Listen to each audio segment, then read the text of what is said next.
আসসালামু আলাইকুম। এই ভিডিওতে দেখবো আমরা অপারেটিং সিস্টেম কি, অপারেটিং সিস্টেম কেন প্রয়োজন এবং অপারেটিং সিস্টেমের দুটি গুরুত্বপূর্ণ অংশ শেল এবং কার্নেল সম্পর্কে।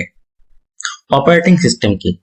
Operating system is a system software that provides an interface between the user and the hardware, means it works as a communication medium between the user and hardware. অর্থাৎ operating system হলো একটি system of software যা user এবং হার্ডওয়্যারের মাঝে একটি interface provide করে। অর্থাৎ এটি ইউজার এবং হার্ডওয়্যারের মাঝখানে একটি কমিউনিকেশন মিডিয়াম হিসেবে কাজ করে। অর্থাৎ যদি ইউজার হার্ডওয়্যারের সাথে কমিউনিকেট করতে চায় তাহলে সে অপারেটিং সিস্টেমের থ্রু হার্ডওয়্যারের সাথে কমিউনিকেট করবে। আর এখানে সিস্টেম সফটওয়্যার বলতে কি বোঝাচ্ছে? সিস্টেম সফটওয়্যার হলো এমন ধরনের সফটওয়্যার বা প্রোগ্রাম যা হার্ডওয়্যার কন্ট্রোলের জন্য বা ম্যানেজ করার জন্য ব্যবহার করা হয়। It is also called a resource manager as it manages software resources as well as hardware resources such as memory, files, disk, input-output device, CPU scheduling. এছাড়া অপারেটিং সিস্টেমকে রিসোর্স ম্যানেজারও বলা হয়। আমরা কম্পিউটারে যতগুলো সফটওয়্যার রিসোর্স, হার্ডওয়্যার রিসোর্স ব্যবহার করি, যেমন memory, file, disk, input output device, CPU scheduling, সেগুলোকে এফিশিয়েন্টলি ম্যানেজ করার কাজটি করে অপারেটিং সিস্টেম। এখন আমাদের প্রশ্ন হলো, অপারেটিং সিস্টেম ছাড়া কি কম্পিউটার সিস্টেম চালানো সম্ভব? উত্তর হলো হ্যাঁ, চালানো সম্ভব।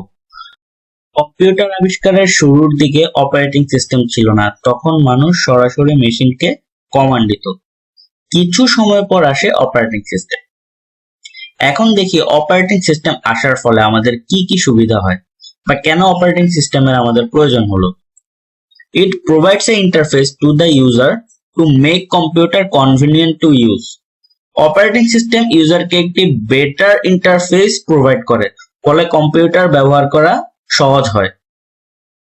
ইট manages all hardware and software resources. It makes the computer faster and more optimized. It ensure system security and control. কিছুক্ষণ আগে আমরা জেনে এসেছি যে অপারেটিং সিস্টেম একটি রিসোর্স ম্যানেজার হিসেবেও কাজ করে, ফলে কম্পিউটারে যত ধরনের হার্ডওয়্যার এবং সফটওয়্যার রিসোর্স রয়েছে, যেমন memory, input output, disk, file, CPU scheduling, operating system এসব ম্যানেজমেন্টের জন্য বেটার ইউজার ইন্টারফেস দেয়, একই সাথে বেটার ম্যানেজমেন্টও প্রোভাইড করে।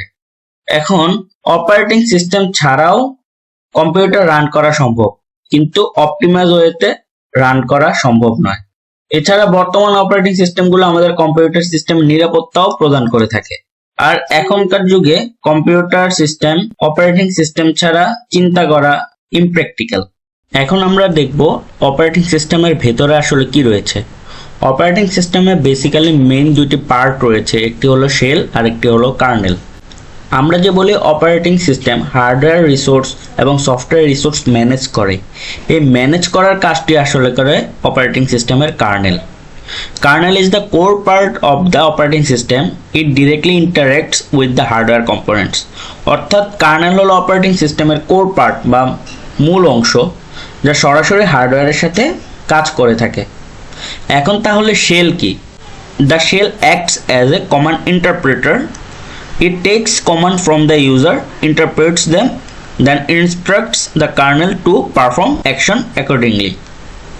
আচ্ছা, একটি উদাহরণের মাধ্যমে যদি আমরা বলি, যখন একজন ইউজার কোনো অ্যাপ্লিকেশন ওপেন করে তখন ফাইল ওপেন করার জন্য মেমোরি অ্যালোকেশনের প্রয়োজন হয়। এখন এই মেমোরি অ্যালোকেশনের কাজটি করে অপারেটিং সিস্টেমের কার্নেল, আর মেমোরি অ্যালোকেশন যে করতে হবে এই কমান্ডটি ইন্টারপ্রেট করে shell.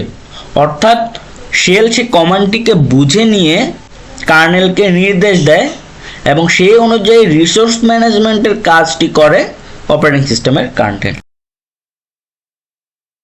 Shell is responsible for interaction with the user. অর্থাৎ ইউজারের সাথে অ্যাপ্লিকেশনের মাধ্যমে শেল ইন্টারেক্ট করে। এখন ইন্টারাকশন ফ্লোটা যদি আমরা দেখি, প্রথমে ইউজার অ্যাপ্লিকেশন বা কমান্ডের থ্রুতে শেলের সাথে কমিউনিকেট করে।